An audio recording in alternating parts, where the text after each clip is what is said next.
नमस्कार। भरत मुनि कृत नाट्य शास्त्र के विषय में हम चर्चा कर रहे हैं। भरत मुनि संस्कृत काव्य शास्त्र के इतिहास में सबसे प्राचीन आचार्य है। इसलिए काव्य शास्त्रीय ग्रंथों में नाट्य शास्त्र भी सबसे प्राचीनतम ग्रंथ हुआ।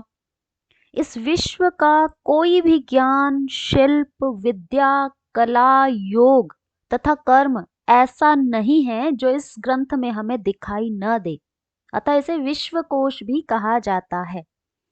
भरत मुनि ने स्वयं नाट्यशास्त्र के प्रथम अध्याय में कहा है कि न तज ज्ञानम न तत्शिल्पम न सा विद्या न सा कला न असौ योगो न तत्कर्मम नाट्य अस्मिन् यन्न दृश्यते। इस सृष्टि प्रक्रिया से लेकर वास्तुशास्त्र, ज्योतिष, दर्शन, व्याकरण, नीति, समस्त कलाएं, अभिनय, वाद्य यंत्र, नृत्य आदि हर विषय, संसार का सब जितना भी विषय है वो सब इस ग्रंथ में उपलब्ध है। 36 अध्यायों में समाहित इतनी व्यापक विषय वस्तु वाले ग्रंथ की रचना प्रक्रिया के विषय में आज हम बात करते हैं। भरत मुनि ने नाट्यशास्त्र के प्रथम अध्याय में कहा है कि इस ग्रंथ की विषय वस्तु को कहाँ से लिया है। जग्राह पाठ्यम ऋग्वेदात सामभ्यो गीतमेव च यजुर्वेदात अभिनयात रसान अथर्वणात अपि। पाठ्य को ऋग्वेद से लिया। पाठ्यम यानी जो संवाद है उसको ऋग्वेद से लिया गया, क्योंकि ऋग्वेद में संवादात्मक सूक्त भी पाए जाते हैं।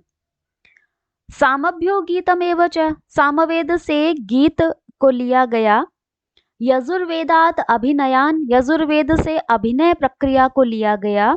और रसान, रसों को कहाँ से लिया? अथर्वणात अपि, अथर्ववेद से लिया गया। ये प्रश्न बहुत सारे एग्जाम में पूछा जाता है। Net, set, assistant professor exam, first grade, सब में लगभग एक प्रश्न इससे आता ही आता है। तो ये ध्यान रखना कि ऋग्वेद, यजुर्वेद, सामवेद और अथर्ववेद, इन 4 वेदों से नाट्यशास्त्र में कौन कौन सी विषय वस्तु ली गई है। अब आता है वेदो उपवेदो संबंधो नाट्य वेदो महात्मना एवं भगवता सृष्टो ब्रह्मा सर्ववेदिना। वेदों और उपवेदों से, अब ये प्रश्न भी बहुत बार पूछा जाता है, तो ये आप ध्यान करो, लिख लो आप कि ऋग्वेद का उपवेद आयुर्वेद है, यजुर्वेद का धनुर्वेद, सामवेद का गंधर्व वेद और अथर्ववेद का अर्थवेद। 4 उपवेदों के विषय में भी प्रश्न बहुत बार एग्जाम में पूछे जाते हैं। तो इन 4 वेदों का आप ध्यान रखना। तो अब यहाँ इन्होंने भरत मुनि कहते हैं कि वेदों और उपवेदों से संबंधित यह नाट्य वेद है। महात्मना यानी महात्मा जो है, महान आत्मा वाले जो ब्रह्मा है उनके लिए कहा है। और सर्ववेदिना, सब कुछ जानने वाले जो ब्रह्मा है, उन्होंने भगवता सृष्टो ब्रह्मा सर्ववेदिना, भगवता ब्रह्मा ने जो सब कुछ जानने वाले हैं, उन्होंने इस नाट्य वेद की सृष्टो यानी रचना की है।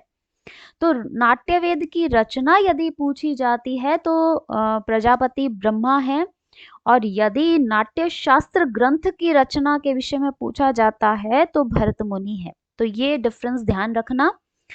और इसका जो रचना है वह समस्त वेदों से, समस्त उपवेदों से ली गई है।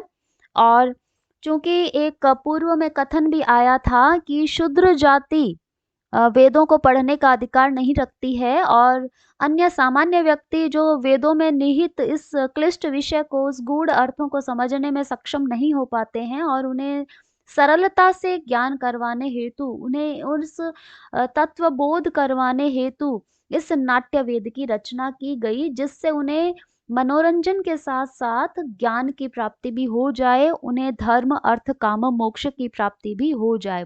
तो इस हेतु इस नाट्य वेद की रचना की गई। इसे पंचम वेद भी कहा गया है।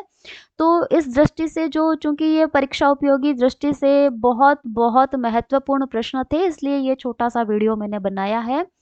धन्यवाद।